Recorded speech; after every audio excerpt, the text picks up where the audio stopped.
Halo teman-teman muda Katolik di Keuskupan Agung Medan.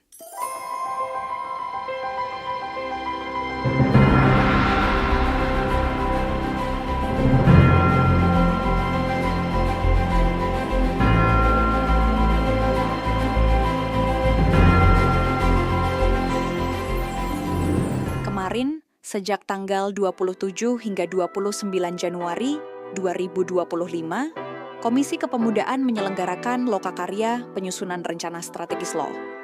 Lokakarya ini melibatkan para pastor moderator di setiap vikariat, keluarga besar mahasiswa Katolik, pekerja muda Katolik, serta pengurus Komisi Kepemudaan sendiri, teman-teman. Renstra ini disusun untuk menyiapkan rencana Komisi Kepemudaan dalam 5 tahun ke depan, teman-teman. Supaya apa yang sudah terlaksana di 5 tahun belakangan ini dapat semakin dikembangkan dan tidak mencari fokus lainnya. Hal pertama kami di hari pertama adalah menganalisa situasi Komkep selama ini dengan setiap orang muda, baik di paroki ataupun di setiap kampus, di mana yang sebelumnya kami sudah dibagi dalam 6 kelompok, teman-teman. Hal yang kami evaluasi seperti evaluasi strategis, operasional, dampak dan kendala yang terjadi selama 5 tahun ke belakang. Kami menganalisa dengan analisa EDSWOT, teman-teman. Strength, weakness, opportunity, dan threats di setiap orang muda Katolik.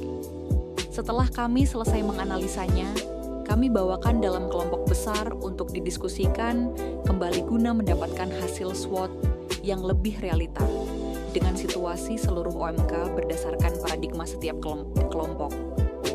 Jadi inilah keresahan yang terjadi di para pekerja yang masuk OMK, mereka enggan karena umur. Aktivis juga di OMK karena sudah kesibukannya dan lain-lainnya, sehingga butuh wadah ini kemarin. Ini keresahan yang terjadi di banyak paroki. Pelatihan dan dukungan dari Komisi Kepemudaan ini nyata dirasakan oleh KBMK. LO ini yang terutama juga mahasiswa mendapatkan pelatihan. Ya, ada berapa kali pelatihan LO. Lalu untuk kita tahu program di Komisi Kepemudaan untuk KBMK adanya misa bulanan. Program-program OMK di paroki akhirnya itu menyesuaikan penjadwalan program-programnya atau kegiatan-kegiatannya sesuai dengan Komisi Kepemudaan, dengan vikariat, baru masuk paroki. Karena kalau sempat tidak disesuaikan, dia bisa bertabrakan. Setelah itu, kami berekreasi, menenangkan pikiran untuk bisa berpikir lebih jernih lagi esoknya. Di hari kedua, pagi hari selalu kami mulai dengan misa pagi, teman-teman. Dari perjalanan hidup Santo Thomas Aquinas adalah hadapan dengan Tuhan, kemudi kita, kehendak kita, dan semua yang ada dalam diri kita taat kepada Dia dengan mutlak. Kita sebagai saudara-saudari mendapat makna baru dengan cara melakukan kehendak Tuhan di dalam kelompok kita. Untuk sekarang kelompok Komisi Kepemudaan. Di hari kedua ini, bagaimana cara untuk mengandalkan kekuatan meraih peluang, mengurangi kelemahan dengan peluang, mengandalkan kekuatan mengurangi ancaman, dan kelemahan mana yang perlu segera dikurangi untuk mengurangi atau memperlambat ancaman datang. Maka kami buat dukungan gereja, dukungan keluarga itu sebagai peluang. Orang muda itu imannya biasa-biasa saja, tinggi. Tapi mau berkata bahwa iman ini terus bertumbuh, tidak statis gitu loh. Kamu tidak bisa bilang, oh iman ini kamu terlahir 5, akan seterusnya 5. Jadi akan terus berkembang. Untuk aktif di OMK. Tetapi jika ada gesekan di antara mereka sama OMK, atau bahkan juga diikat dengan pasar paroki atau bahkan pasar moderator, dan mereka langsung merasa tidak nyaman dan bahkan jadi hilang dan minder begitu.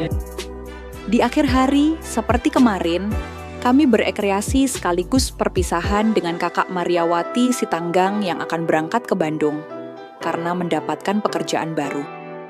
Hari ketiga, kami mulai tetap dengan misa pagi. Di hari ketiga ini, kami berdiskusi tentang apa tujuan dasar setiap stakeholders yang bersentuhan dengan Komisi Kepemudaan, tujuan strategis, bidang hingga program untuk rencana strategis dalam 5 tahun ke depan. Dan akhirnya, proses penyusunan Renstra 2025 sampai 2030 sejauh ini cukup dulu, yang kemudian akan dikembangkan oleh pengurus Komisi Kepemudaan lagi nantinya. Saksikan keseruan dari Komisi Kepemudaan lainnya ya teman-teman.